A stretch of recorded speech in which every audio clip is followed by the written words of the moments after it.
Alright, this is one of those rare occasions where I feel compelled to share my situation. Normally, I handle these things privately, but this particular issue has grown far too complex to manage alone.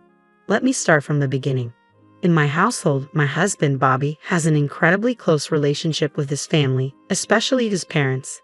His devotion to them runs so deep that he fulfills their every request without question, regardless of how unreasonable it may seem. This unwavering loyalty has started to become a problem. Bobby refuses to acknowledge it. Every time I try to talk to him about it, he becomes defensive and dismisses my concerns. The main issue, and the reason I'm seeking advice, is that Bobby has always gone above and beyond for his parents. From the very start of our marriage, he's felt obligated to indulge their wishes. I understand the importance of caring for one's parents. I would do the same if mine lived closer. But there has to be a limit. Unfortunately, Bobby doesn't see it that way. Since we both started earning steady incomes, his parents have often asked us for money. The strange thing is, they aren't struggling financially. In fact, they live quite comfortably and can easily afford their own luxuries. At first, I went along with it because, well, they're his parents and I wanted to respect that. But as time went on, I started feeling uneasy. We sent them so much money over the years, enough that we could have taken a few international vacations by now. I've tried explaining to Bobby that while we're doing fine financially, it's irresponsible to keep funneling so much of our extra income to his parents. We need to start thinking about our own future, saving for kids, buying a home, making significant purchases down the line. At first, he seemed to understand where I was coming from, but before long, the conversation turned into an argument. He insisted that since we're living comfortably, why shouldn't we help his parents out with the extra money? It's not that I want to stop helping them altogether. I just think there needs to be a balance between supporting them and taking care of our own future. That's what I'm struggling with, finding that balance. Bobby, however, remains firm in his decision to keep supporting his parents financially, and it's driving a wedge between us. The situation has frustrated me to the point where I almost walked out during one of our arguments. My anger boiled over when I remembered how his parents treated me in the past. If they had ever made me feel like part of the family, maybe I could be more understanding. But they never accepted me. They weren't there for us when we needed them most. I can still remember when Bobby and I were just starting out, fresh out of college, and barely making ends meet. We went to his parents, hoping for a little help to buy our first home, only to be met with cold refusal. They didn't even take a moment to consider our situation. Instead, we were lectured about adult responsibilities and how we needed to learn to save for ourselves. It was less about offering guidance and more about dismissing our struggles entirely. And now, years later, here we are, sending them money they don't even need, while Bobby refuses to see the bigger picture. Despite my frustrations, I don't know how to get through to him. I bit my tongue, choosing to keep my thoughts to myself. It was disheartening to see Bobby's parents so unwilling to help their own son, but I resigned myself to accept their decision if Bobby could make peace with it. However, the issue resurfaced about a year and a half ago when I inherited a house from my mother. It was a lovely property, but it needed major renovations. While we had saved some money, it wasn't nearly enough to cover the necessary repairs.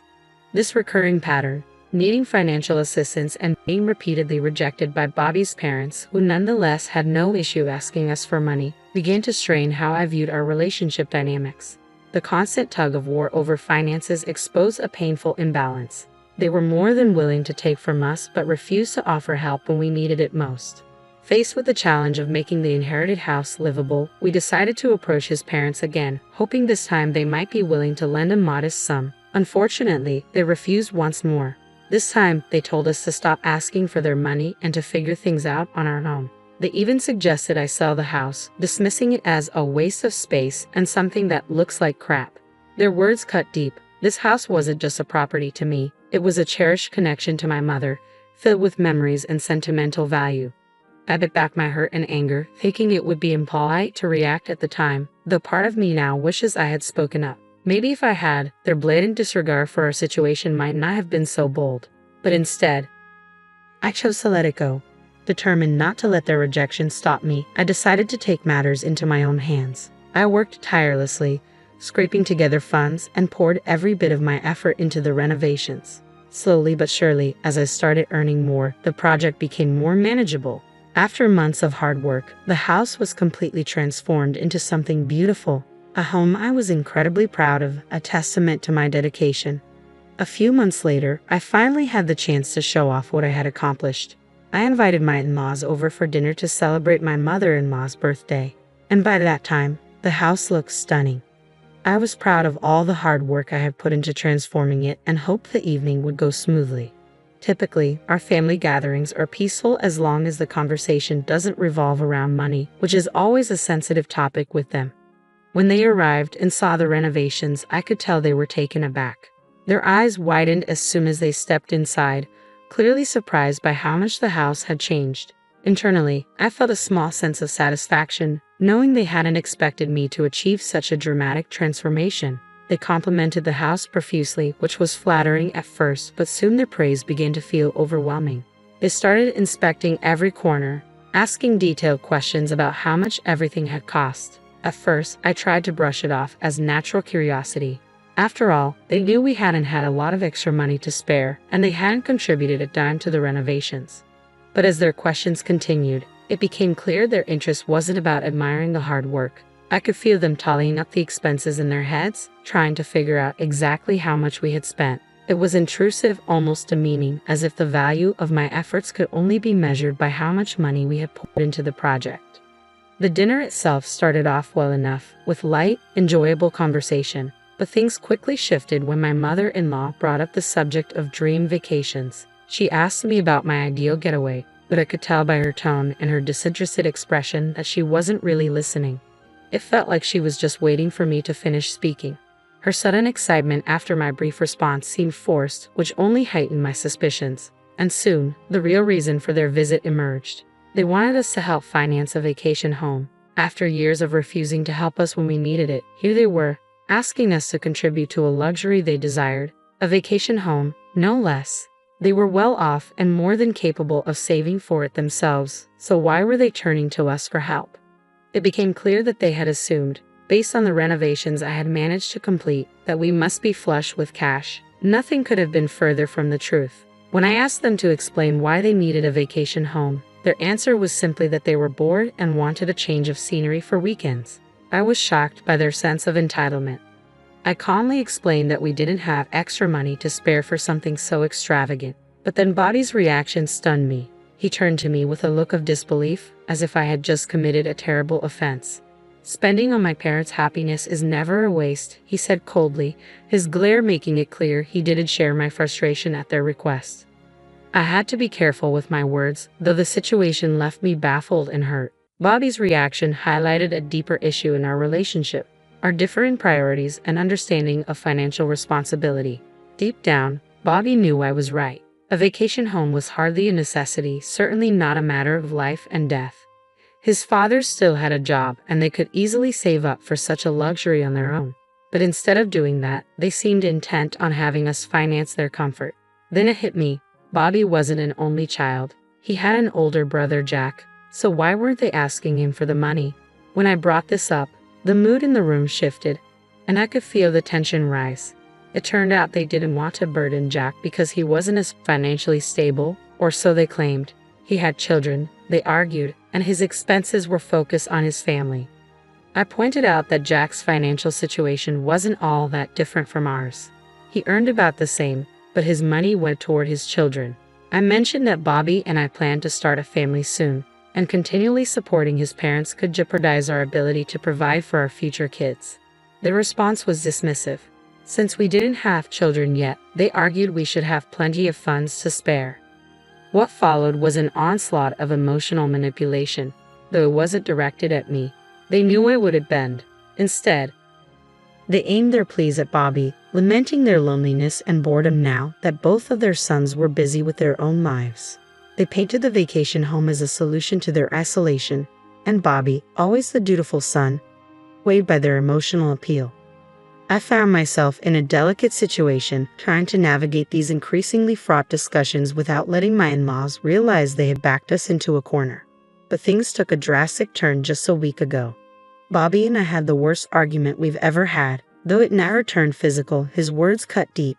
He told me that the $420,000 he planned to give his parents wasn't just mine to decide on. He claimed he had been considerate in the past by asking for my opinion, but no longer felt obligated to seek my approval. The argument hit its peak when he went ahead and transferred the money to his parents, without any further discussion with me. I only found out when my mother-in-law casually mentioned receiving the funds as if it were no big deal. I was furious, not just about the money, but about the blatant disrespect for our shared decision-making in our marriage. Bobby's secretive actions left me feeling deeply betrayed, sparking a fierce debate over our financial priorities and the respect we owed each other. He knew I opposed his decision, yet he went ahead and donated the entire $420,000 he had saved over the years to his parents, leaving us with nothing. When I confronted him and urged him to retrieve the funds, he dismissed me outright, insisting he would manage his relationship with his parents on his own. Despite my reminders that significant financial decisions should be made together, he wouldn't hear it. Our disagreement seemed to have worn him down. In the heat of our argument, he shockingly threatened me with divorce. He shouted that if I interfered with his choice to support his parents financially, he would leave me. The absurdity of it hit me hard. I had stood by him through every high and low, and now he was willing to abandon our marriage for the sake of his parents' desires over our shared future. I couldn't help but question whether he cared at all about the plans we had made together. Building a life, having children, and finding happiness as a unit. It seemed to me that none of it mattered to him anymore. His focus was solely on fulfilling his parents' wishes while I felt neglected and sidelined. In a moment of anger, he stormed out, slamming the door behind him. A week has passed since that day, and he hasn't come home. Despite my countless texts, calls, and voicemails, he continues to ignore me or leave me hanging. The hurt runs deep. I never imagined something like this could drive Bobby away. When I reached out to my in-laws, I discovered he had been staying with them since he left. He hasn't returned home even once. I'm overwhelmed with stress and confusion, grappling with the fear that our marriage could be ending over what feels like a trivial disagreement yet is so profound. As the days stretch into more than a week without Bobby, the uncertainty of our future looms heavily over me. I had reached a pivotal moment. Initially, I was hesitant, unsure if severing ties was truly the right decision, but the ongoing chaos, coupled with the blatant disregard from Bobby and his family, solidified my resolve. If Bobby was threatening divorce, then perhaps that was the inevitable path we were headed toward. So I took the initiative and contacted my lawyer that very morning. During our conversation, my lawyer laid out my options, not only regarding the divorce but also potential legal actions given the circumstances. As we spoke, another stark realization hit me. I no longer wanted to be tied down by the memories within the walls of the house my mother had left me. Once a symbol of her love, the house had become a constant reminder of the tumultuous times with Bobby. Determined to move forward, I made the decision to sell the house. It was entirely in my name, a final gift from my mother, which legally allowed me to sell it without Bobby's consent. The sale turned out to be quite profitable, providing me with the financial security I needed to navigate the legal proceedings ahead. The very next day, after finalizing the divorce papers, I had them sent to Bobby. I knew exactly when he received them because my phone rang almost immediately afterward. It was Bobby, furious, incredulous. He ranted about how absurd I was being, claiming he had been planning to file for divorce anyway. His shock only deepened when he learned about the legal actions I had already initiated. The call was heated, filled with accusations and disbelief, marking a clear turning point in what had become an irreparable rift. Bobby completely lost his temper during the conversation, and as his anger escalated, I realized I couldn't take it any longer. Midway through his tirade, I hung up on him. As the days led up to the court case, I was a bundle of nerves. My mind was flooded with worries about the potential outcomes. What if the court ruled against me? What if I ended up losing everything, including the money? The uncertainty gnawed at me, but I knew I had to push through to see this to the end. Despite my fears about the future, I didn't allow them to overwhelm me. I dressed confidently, put on my best smile, and walked up to the courthouse, ready to face whatever lay ahead. It was the day of the final hearing for our divorce, and to my surprise, everything turned out incredibly well. Not only was I able to keep all the proceeds from the sale of the house, but the court also ordered Bobby to pay me a substantial amount in alimony, fulfilling his legal obligation. This outcome was unexpected, especially receiving more money from Bobby, but it felt justified given the emotional and mental toll his actions had taken on me. Accepting this money felt like a reclaiming of my dignity. The disapproval and shock on my in-laws' faces as the verdict was read brought me a sense of vindication. They likely never anticipated that their manipulation would backfire so severely. They had thought they could exert control over me without consequences, but instead, they ended up losing significantly. Since then, life has been relatively calm. I did receive a harsh call from my mother-in-law who criticized my actions, accusing me of selfishness and lacking the ability to care for others. She even went as far as to say I would never be able to start my own family. Despite her words, I've been able to move forward. I used the money from the house sale to secure a new apartment for myself where I could finally save without the constant pressure and demands from others. However, a part of me still questions the measures I took. Was taking him to court too extreme? I'm curious to hear your thoughts on this, so please share your opinions in the comments below. The situation took a surprising turn, but I felt it was necessary under the circumstances. As I scrolled through the comment section of my latest post, the range of opinions was striking. Some commenters defended Bobby, questioning what was the big deal about giving his parents $420,000 if he had $550,000. On the other hand, many disagreed vehemently, supporting my perspective. They pointed out that we had been financially assisting his parents for years while trying to establish our own financial security and save for a house. The debate in the comments was clearly divided. A significant number criticized my decision to sell the house and keep the money, labeling it disrespectful, given that the house was legally in my name. However, about half of the commenters backed my actions, asserting that it was exactly what I needed to do in light of the circumstances. So let's open this up for further discussion. Drop your comments below, and let's dive deeper into this situation.